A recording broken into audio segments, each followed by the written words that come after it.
Okay, so someone else in my class, his name is Jim. He doesn't quite understand this again, so we're gonna explain it again.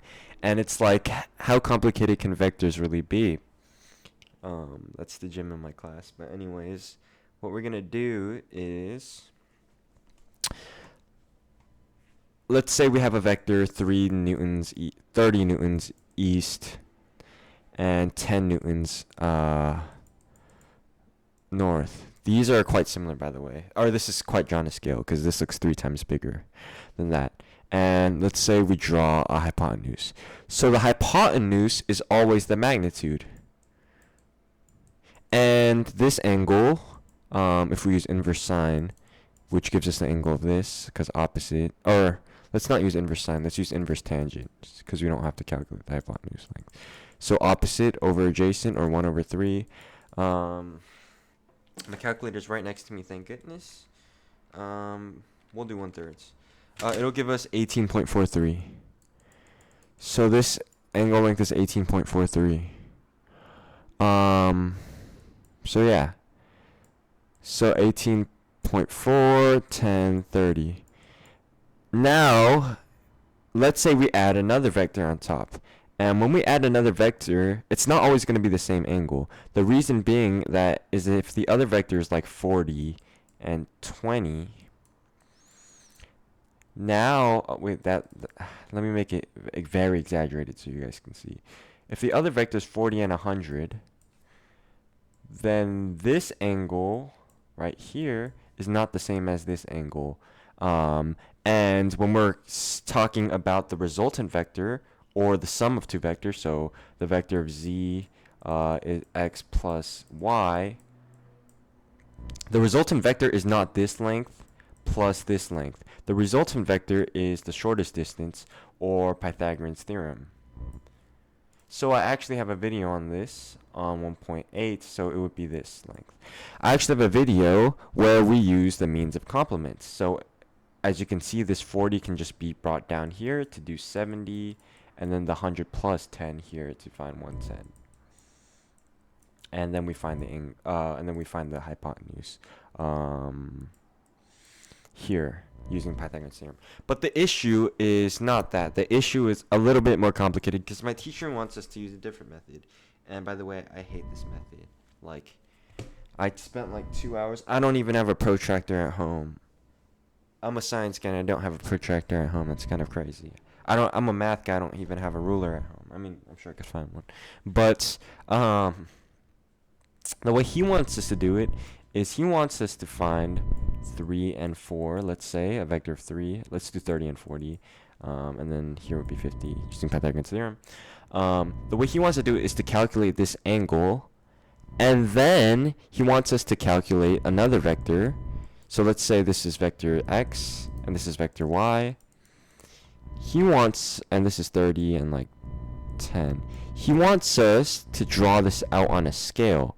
So he wants us to denote this as 3 and 1, or whatever if you drew it on a scale. And he wants you to calculate the hypotenuse and the angle. And then once you do so, he wants you to literally get a protractor from here. Like let's say this is the protractor. Label out the 30-degree mark. Pick the 30 degrees and draw the hypotenuse. Now that's really complicated. So my advice to Jim is to use the means of complement method, although technically that's not allowed. However, the way you can do it instead of using a protractor is you can instead just draw 30, 40, and then the hypotenuse, which is the shortest distance between these 2 points. And this always preserves the angle. So you don't even have to calculate the angle if you have the x and y. And then if you add 30 and 10 here, you don't even have to calculate this angle. It's already preserved with the x and y ratios. And then you can just calculate the resultant vector by drawing a line here. So that's my advice to Jim. You don't have to calculate the angles at all. Just draw the 30, 40, add the 30 and 10, and then just connect these two. So let's do one more example. So let's say let's say someone pushes a cart 10 newtons east, 50 newtons up. So also I don't know the Pythagorean relations here, so it's going to be a little bit different. And let's say that's his vector x, And let's say we have 30 newtons left, which is west to be, I mean, this should be north then, and then like 80 newtons north. So let's draw these two vectors out, and let's denote this as vector y.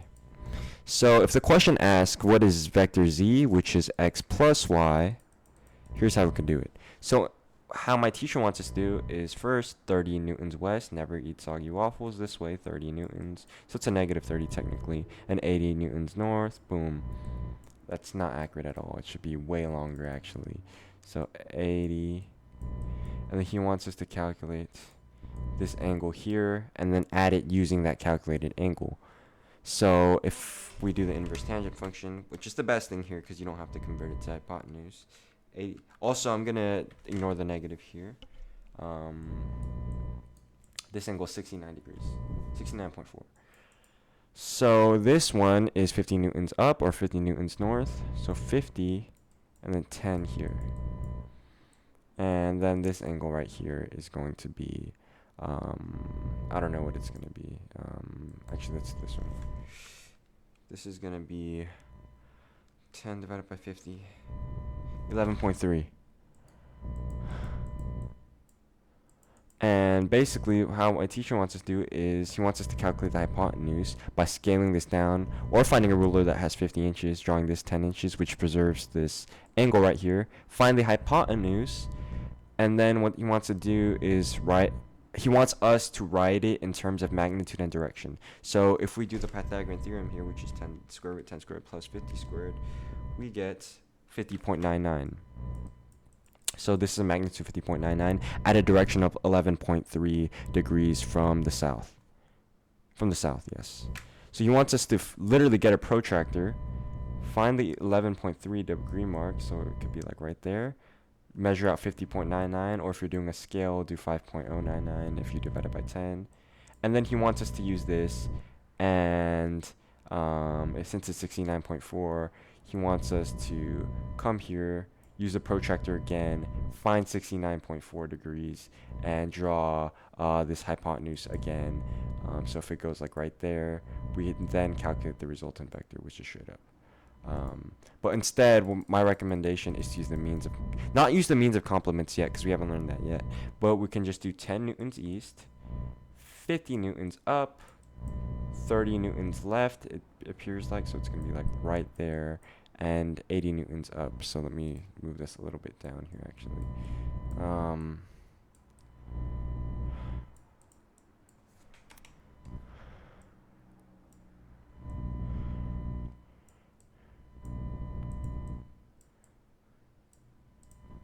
And 80 newtons up.